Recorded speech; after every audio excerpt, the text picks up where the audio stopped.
Բարև ձեզ։ Առաջինի միջազգային ալիքի եթերում Հայաստանի կողքին հաղորդման հերթական թողարկումն է։ Հայաստան համահայկական հիմնադրամը շարունակում է հատուկ ուշադրություն դարձնել սահմանային համայնքների զարգացմանը։ Այս թողարկմանը կանդրադառնանք հենց այդ ուղղությամբ իրականացրած ծրագրերին։ Ներքին Կարմիր աղբյուրում կյանքն առավել հարմարավետ է դարձել։ Հիմնադրամի ջանքերով համայնքում տեղադրվել է արևային էլեկտրակայան, ինչի շնորհիվ միաժամանակ լուծվել է եւ ջրի եւ արտաքին լուսավորության խնդիրները։ Մանրամասները տեսանյութում։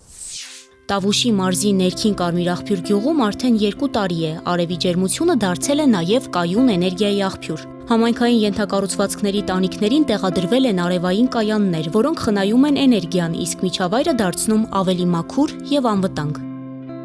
Էլեկտրոէներգիան շատ ծախս էր տանում համայնքի համար ահագին բեր թեթևացնում եւ մանկապարտեզի եւ համայնքային կենտրոնները։ Նախաձեռնությունը Հայաստան համահայկական հիմնադրամինն է։ Ծրագիրը հնարավորություն է տվել խնայողություններ անել համայնքային բյուջեում։ Հավելյալ միջոցներն ուղղվում են այլ ծրագրերի իրականացմանը։ Ճանապարհ են կառուցում, ջրամատակարարում են կառուցում, չգիտեմ, այլ ծախսեր են կանում, որ ավելի արդյունավետ օգտագործում են։ Համայնքում առաջին կայանները տեղադրվել են մանկապարտեզի տանիքին, ապահովելով այն մշտական ջեռուցմամբ եւ լույսով։ Շատ գոհ ենք, քանի որ մենք գիտակցում ենք, որ էկոլոգիապես մաքուր եւ միաժամանակ ծնողներն են տեղյակ, որ տեղադրված են արևային կայաններ եւ օգտվում ենք էկոլոգիապես մաքուր, ինչու՞ չէ մեր նախահաշվում մենք ունենում ենք խնայողություններ եւ այդ խնայողությունները կարողանում ենք օգտագործվել մեր մանկապարտեզի, մեր երեխաներին համար։ Կուտակված խնայողություններով էլ գնվում են զարգացնող նոր խաղեր, երեխաների առօրյան ավելի արդյունավետ կազմակերպելու համար։ Ներքին Կարմիր աղբյուր բնակավայրում նման նախաձեռնությունների իրականացումն ակտիվացրել է համայնքային կյանքը։ Արդեն մի քանի տարի է գյուղում նվազել է մարդկանց արտահոսքը։ Գորիսի հաղթանակ զբոսայգում կառուցվել է ժամանակակից ստանդարտներին համապատասխան մարզահրապարակ։ Այն հարմարեցված է նաև հենաշարժողական խնդիրներ ունեցող անձանց համար։ Մանրամասները տեսանյութում։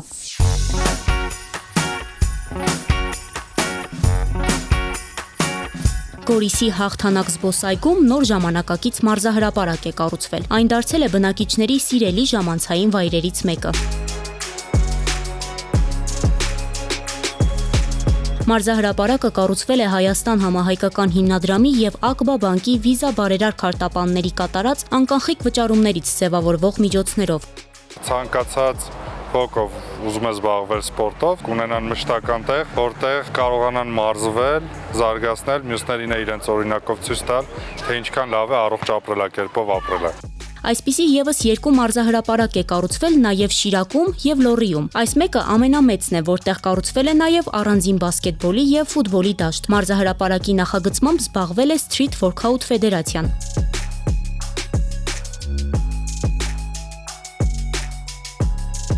Կարևոր է, որ յուրաքանչյուր երեխա, երիտասարդ դեռ փոքր տարիքից ունենա հասանելիություն դեպի սպորտ։ Նման մեծ մարզահրապարակները հնարավորություն են տալիս ոչ միայն սպորտով զբաղվել, այլ նաև ժամանց անցկացնել եւ այդ ժամանցը լինի առողջ ժամանց։ Նորագույն մարզասարքերով եւ հարմարություններով հագեցած մարզահրապարակը հարմարեցված են նաև հենաշարժողական խնդիրներ ունեցող անձանց համար։ Այս պահին իմ զրուցակիցն է Հայաստան համահայկական հիմնադրամի քարտուղարության ղեկավար Այդա Խաչիկյանը։ Բարև ձեզ։ Բարև ձեզ։ Տիկին Խաչիկյան, գիտեմ, որ դուք բավականին երկար տարիներ աշխատում եք Հայաստան համահայկական հիմնադրամում։ Կցանկանամ ներկայացնեք, ինչով կկարևորեք ավելի շուտ հիմնադրամի կառույցի աշխատանքը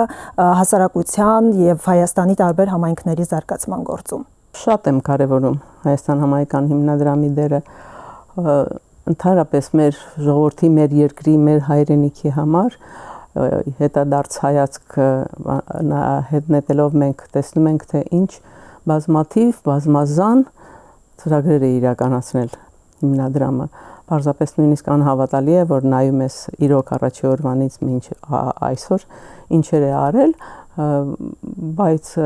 պետք է ես ձեզ ուղղակի մի փոքր պատմեմ հիմնադրամի։ Գիտեք, ինչպես գիտեք, հիմնադրամը ստեղծվել է 1992 թվականի մարտի 3-ին Հայաստանի Հանրապետության առաջին նախագահ Լևոն Տեր-Պետրոսյանի հրամանագրով։ Հիմնադրամը եզակի կառույց է, որի նպատակն է կամուրջ ստեղծել հայության բոլոր հատվածների հետ, աջակցել Հայաստանին եւ հնարավորություն ընձեռել աշխարհի հայերին մասնակցել այս ծրագրերին հիմնադրամի կողմից իրականացնող, քանի որ ես վստահ եմ, որ երբ որ մարդը ինքը մասնակցում է այս կամ այն ծրագրին, ինքը ավելի պատասխանատու է մոտենում, եթե կողքից է նայում, միշտ քննադատում է։ Հիմնադրամը այդ կապը աշխարհասփյուր հայերի իրականացնում է 18 երկրում գտնվող Հայաստան հիմնադրամի տեղական մարմինների միջոցով, որոնց ակտիվ գործունեության աշխատանքի շնորհիվ իրականացվում են այս կամ այն ծրագրեր։ Գիտեք, հիմնադրամը իր բարձրագույն մարմինը հոգաբարձների խորհուրդն է, որում ընդգրկված են ի պաշտոնե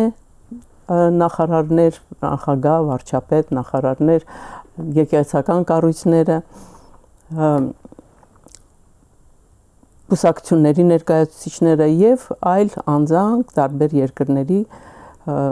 տարբեր երկրներում աշխատող, չեմ կարող ասեմ մեծահարուստները, բայց այն մարդիկ, որոնք մեծ հեղինակություն են վայելում։ Հիմնադրամը իր գործունեությունը իրականացնում է ընթացքում նիստերի միջոցով, հոգաբարձների խորհրդի նիստերի միջոցով, տարվա ընթացքում կարող է մի քանի հատ հարցման կարգով նիստ անցկացվի, բայց պարտադիր տարին մի անգամ անցկացնում է հոգաբարձների խորհրդի նիստ Երևանում, օրինակ առաջիկայում հունիսի 27-ին սպասվում է մեր նիստը, որի ժամանակ գալիս են Երևան մեր հոգաբարձների խորհրդի անդամները, տեղական մարմինների ներկայացուցիչները, նիստի նախորդող օրերին մենք իրանց համար կազմակերպում ենք այցելություն մարզեր, որտեղ նրանք ծանոթանում են իրականացված աշխատանքին, տվյալ հաշվետու տարվա ընթացքում եւ նաեւ ընթացքում գտնվող ծրագրեր։ Այդ այցելությունների ժամանակ բազմաթիվ գաղափարներ են առաջանում իրանց մոտ եւ իրանք գնալով նոր ծրագրեր են որդեգրում։ Դա շատ կարևոր է, որ իրանք իրանց աչքով տեսնեն կատարածը, հավանություն տան եւ նոր ծրագիր ստանձնեն։ Հետաքրքիր գիտեք ինչա թե ինչպես ես հայտնվեցի հիմնադրամում, դուք ասում եք այսքան տարի, իրոք որ շատ երկար տարի։ Որպեսզի հեռուստադիտողների համար պարզ լինի, Տիկին Խաչիկյանը 97 թվականից, այսինքն հիմնադրամը հիմնադրվել է 92 թվականին, 5 տարի հետո դուք մուտք եք գործել հիմնադրամ եւ մինչեւ այս պահը աշխատում եք, այսինքն 8 տարի դուք աշխատում եք հիմնադրամում։ Այո, իսկապես մի ամբողջ կյանք։ Հետաքրքիր է այս տարիների ընթացքում հիմնադրամի արչև ինչ մարտահրավերներ են ծագել եւ ինչպես է հաղթահարել։ Նու նախ սկսեմ նրանից, թե ինչպես եմ հայտնվել այս հիմնադրամում։ Մինչև 97 թվականը աշխատում էի կառավարությունում եւ երբ որ հիմնադրամից ստանում էի նյութեր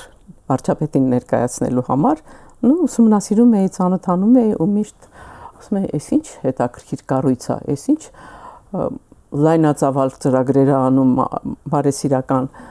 Ու լսել էի, որ հիմնադրամը այդ տարիներին ամենատեխնիկական միջոցներով հագեցված կառույցն է եղել։ Նույնիսկ որոշ նախարարություններ չեն ունեցել այդքան կոմպյուտերներ, սարքավորումներ, ուներ ստուդիա եւ շատ հպարտ էի, որ մենք ունենք տենց կառույց։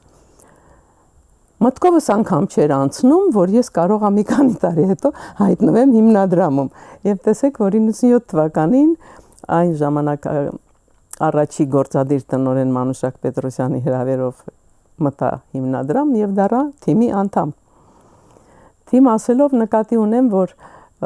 հիմնադրամում ոչ ոք չի կարող ասի, որ ինքը մի անձնյա ինչ որ գործունեություն է կատարում, սա թիմային աշխատանք է։ Եվ ես շատ ուրախ եմ, որ ունենք նման պրոֆեսիոնալ թիմ, իրար վերաբերվում են շատ ջերմ եւ դա նպաստում է աշխատանքի որակի բարձրացմանը։ Տարիների ընթացքում ինչ մարտահրավերներ են եղել եւ ինչպես է հաղթահարվել։ Գիտեք, եթե հիմա նայում ես 92, 93, 94 թվականների այլ խնդիրներ էին դրված, այլ մարտահրավերներ էր։ Գիտեք, բլոկադա, պատվանից երկրաշարժից հետո ստեղծված իրավիճակ, ձմեռ եւ այլն, լրիվ այլ ուղղվածություն ուներ եւ շատ մեծ օգնություն տրվեց հիմնադրամին Սփյուռքի միջոցով, որ կարողացան հաղթահարել այն պատերազմի բանից էլ դուրս գալ վիճակից։ Իրոք շատ մեծ օգնություն էր։ Տարիների ընթացքում իհարկե փոխվեցին այդ ուղղվածությունները, դա բնական է, շատ բան են կարել Արցախի համար, շատ։ Երևի առյուծի բաժինը մեր ծրագրերի Արցախում է եղել, բայց հայտնի պատճառներով այսօր մենք մեր ծրագրերը Հայաստանում ենք անում սահմանային այդ համայնքների զարգացման համար, որը շատ կարևոր եմ համարում, որովհետև կան սահմանային համայնքներ, որոնց շատ մեծ կարիք ունեն հիմնադրամի աջակցության։ Այդ ուղղվածությունը, որ փոխվել է, այդ չի նշանակում, որ հիմնադրամը ինչ-որ ավելի փոքր քիչ ծրագրեր է անում, հակառակը հիմա շատ ծրագրեր կան առողջապահության ոլորտում, մարզային առողջապահական հիմնարկներում վերակառուցման, վերանորոգման աշխատանքներ են տարվում, սարքավորումներ են հագեցնում, սոցիալական ծրագրերը տարբեր ուղղվածությունների Արցախից բռնի տեղահանված կանանց համար, մշակույթի, կրթության տարբեր ուղղվածություններ են, իսկ իմ գործառույթները, ինչպես դուք որ հարցրեցիք, ինչու մեր կայանում առաջի օրվանից շատ տարբեր եւ շատ հագեցած էին։ Մի շարք ծրագրեր էր իմ վրա դրված, դրանցից երևի 3-ը կարևորներից նշեմ։ Առաջինը այդ նպաստներ զոհվածների երեխաներին Արցախյան պատերազմում զոհված եւ հաշմանդամ դարձած շատ ծանր, շատ մեծ ծավալի ծրագիր էր։ Օրորոց ծրագիրը, որը սոցիալական ուղղվածություն ուներ, որը նորածին միջև 1 տարեկան երեխաների համար մարզերով օգնություն էինք տանում բաժանում հենց տեղում միասին հիմնադրամի ներկայացուցիչը, կանանց խորհրդի ներկայացուցիչները երկար կատարեցինք այդ, հետո սպառվեց ֆինանսավորումը, փակվեց ծրագիրը։ Խոշոր ծրագրերից իմ համար շատ հետաքրքիր ու կարևոր ծրագիրն էր նախագահի մրցանակը, որը գրեթե 20 տարի ես վարել եմ, հիմա չի գործում այդ ծրագիրը, բայց հետաքրքիր ծրագիր էր, քանի որ 12 նոմինացիա ուներ, 12 հանձնաժողով, որոնց հետ աշխատում էի, ստանում էի հայտերը, մի խոսքով հետո որոշում էր կայացվում ներկայացնել մրցանակի եւ դրամական պարգևը եւ մի խոսքով շատ հետաքրքիր բաներ հնարավորություն էր տալիս թե երիտասարդ արվեստի գործիչներին, թե գիտության մշակույթի գործիչներին, ինչ որ խթաներ այդ գումարն էլ եւ այդ պատիվը, որ իրանք նախագահի ձեռքից ստանում էին մրցանակը։ Տիկին Խաչիկյան, ինչպես ձեր խոսքում նշեցիք, հիմնադրամը մեծապես ուշադրություն է դարձնում սահմանային համայնքների զարգացմանը, ինչպես նաեւ իրականացնում է բազմաթիվ ծրագրեր տարբեր ոլորտներում։ Հետաքրքիր է այս տարիների ընթացքում նաեւ ուզում եմ հասկանալ հասարակության շրջանում վերաբերմունքի փոփոխություն եւ ներգրավվածության աճ նկատել եք, թե ոչ։ Այո, ներգրավվածության աճ նկատել ենք, որովհետև եթե առաջի տարիներին հեռուստամարաթոնի եւ մարաթոնի ընթացքում հիմնականում Սփյուռքն էր ներգրաված եւ ոնց որ ամբողջ բեռը Սփյուռքի համայնքներն էին, վերջի տարիներին Հայաստանից շատ նաեւ եւ Արցախից շատ մարդիկ ներգրաված էին, մասնակցում էին։ Ես ասում եմ, շատ կարևորը մասնակցությունը, այն գաղափարը, որ հենց առաջի օրվանից հիմնադրամի ստեղծման դրվել է, այդ ազգային турքի գաղափարը, որ կարևոր չի գումարը, կարևոր է մասնակցությունը, 10 դրամ, 100 դրամ, 1000 դրամ, կարևոր չի, կարևորը, որ այդ մարդը մասնակցի ու ինքը ավելի սրտացավ կմոտենա հիմնադրամին։ Քննադատել միշտ կարելի է, քննադատողները ովքեր կողքից են նայում, միշտ էլ գտնեն ինչի կարող է թերացումներ ինչ որ եղել են, չեմ բացառում, որովհետև այդքան հսկայական աշխատանք կատարելու ընթացքում չի կարող ինչ որ մի բան սայթակում չլինի, բայց միշտ շտկվում է եւ դա ոնց որ չի դառնում քննության առարկա։ Շատ դժվար տարիներ անցավ հիմնադրամը, ինչպես նաեւ մեր երկիրը 20 թվականի պատերազմի, գիտեք, որ ահռելի մեծ գումար հավաքվեց, ժողովուրդը այնքան սրտացավ էր մոտենում, որ ես նույնիսկ հիշում եմ այդ օրերին, երբ որ մենք նստած հեռախոսներին նենց զանգեր էինք ստանում, որ սենց շագախվում էինք, որ այդ մարդը ուզում է, չի կարող, բայց ուզում է մի բանով օգնած լինի։ Եթե հիմնականում շինարարություն էր արվում Արցախում եւ այդ պատերազմից հետո ուղղվածությունը բնական է փոխվեց, հիմա պետք է ավելի կենտրոնանանք Հայաստանի այդ սահմանամերձ համայնքների խնդիրներին, շատ ակտիվ արվել է եւ արվում է Թավուշի մարզի այդ սահմանամերձ գոտու ծրագրերը։ Մի խոսքով, իմ կարծիքով հիմնադրամը ունի մեծ ապագա եղել է եւ կունենա, ես միշտ ասել եմ, կարևոր չի երկիրը ինչքան է զարգացել, միշտ հիմնադրամի կարիքը ունենալու է մեր ժողովուրդը, որովհետեւ ինքը ձեռք է մեկնում բոլոր հատվածներին, բոլոր մարդկանց, ով որ կարիք ունի այդ օգնության։ Իսկ այս պահին իրականացվող ծրագրերից ձեզ համար, որպես անհատի, որպես հայ, որն է ավելի առանցքային ու կարևոր, եթե կա այդպիսին։ Ես կոնկրետ ինքս այդ ծրագրերում ներգրաված չեմ, բայց այն կարևորությունը ես տալիս եմ, դե գիտեք, հիմա ջրատախացուցիչներ, արևային էներգիա, այդ հարցերը շատ ծավալվում են, որովհետև դա է արդի խնդիրների լուծման ճանապարհ։ Իմ համար շատ կարևոր է համայնքների զարգացումը, շատ կարևոր է։ Ես ինքս եղել եմ այդ համայնքներում, այդ օրորոց ծրագրի շրջանակներում, երբ որ այցելում էինք, օգնություն էինք տալիս, ես զգացի, որ այդ օգնությունը մի կաթիլ է ծովի մեջ, այդ հագավ երեխան հագուստը սնունդը կերավ, վերջացավ, բա հետո նա մեծանում է, նրան օգնությունը պետք շարունակել։ Եվ այդ այցելությունները ինձ ցույց տվեցին, ինչքան մենք տեղ ունենք, ինչքան գործ ունենք անելու, աջակցել պետությանը այն խնդիրների լուծմանը, որին երբեմն պետության ձեռքը չի հասնում։ Հայտնի բան է, որ պետությունը պետք է, բայց միշտ չի, որ կարողանում է բոլոր հարցերի անդրադառնալ։ Մեր դերը հենց դրանում է, որ պետությանը աջակցենք, այդ կյանքը ցույց տվեց, որ 92, 93, 94, 95 թվականներին այն ինչ որ արեց հիմնադրամը մեր հայրենիքի համար եւ Արցախի համար անգնահատելի է։ Եվ կարծում եմ, որ ժողովրդի վստահությունը չտատանվի։ Ես ընդհանրակը կոչ կանեի մեր ժողովրդին շատ